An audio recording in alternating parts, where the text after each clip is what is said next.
Jalan yang lebih diketahui, jangan lupa membawa nasi, pelayanan lewat terminal, hari pembayaran literasi, salam gerak.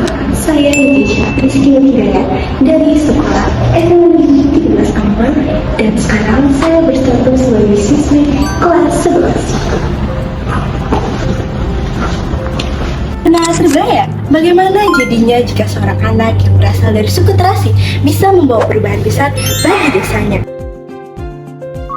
Pertanyaan itulah yang dijawab oleh Mansur Sani.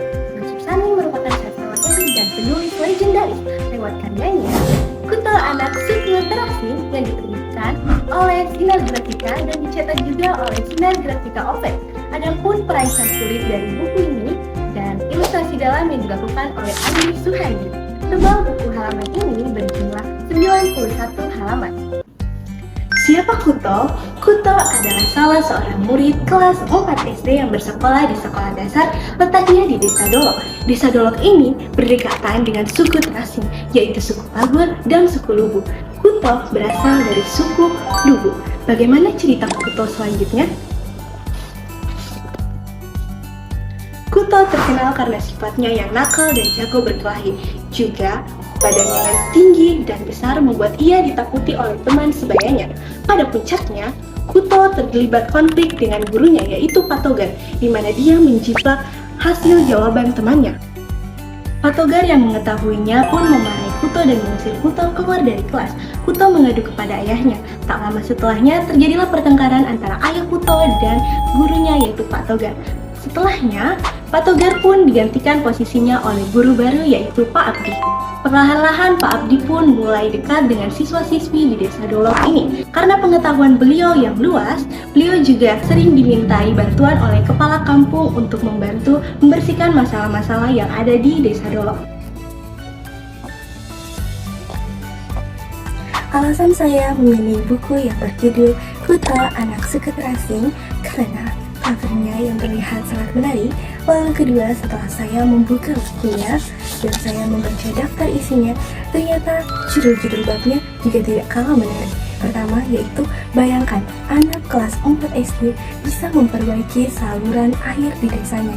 Lalu yang kedua, mereka berperang dengan tikus agar hasil pertanian orang tua mereka di desa tetap terjaga dan bisa diproduksi. Lalu yang ketiga, mereka berhasil membuat rencana untuk menangkap orang-orang jahat yang ingin merusak saluran air mereka. Setelah saya menganalisis buku ini lebih dalam, saya dapat mengusulkan bahwasannya ada kelebihan yang terdapat dalam buku ini, di mana pertama, penyampaian teorinya yang ditulis oleh penulis sangat mudah dicerna untuk golongan usia SD sampai SMP. Lalu yang kedua, ia menggunakan bahasa yang mudah dicerna. Dan yang ketiga, setiap akhir dari bab-bab cerita ini selalu memiliki ilustrasi gambar, di mana memudahkan kita pembaca ikut serta seperti merasakan hal yang ada di dalam cerita itu. Namun, ada pun kekurangan dari buku ini. Apa itu? Kekurangan dari buku ini, saya dari pembaca tingkat remaja SMA kurang merekomendasikan buku ini karena alurnya yang gampang ditebak. Yang kedua, pengembangan tokoh-tokoh di dalam cerita ini terasa terlalu cepat seperti Kuto dan teman-temannya. Lalu yang ketiga, akhir dari cerita ini sedikit terlalu dilebih-lebihkan. Kuto berhasil membuktikan bahwasanya anak yang dulu hanya berasal dari suku Terasi bisa membawa perubahan besar bagi sekolah dan desanya. Dia telah berhasil memecahkan stigma dari warga tetangga desa bahwasanya anak suku Terasi bisa apa? Bisa membawa perubahan besar lewat pendidikan.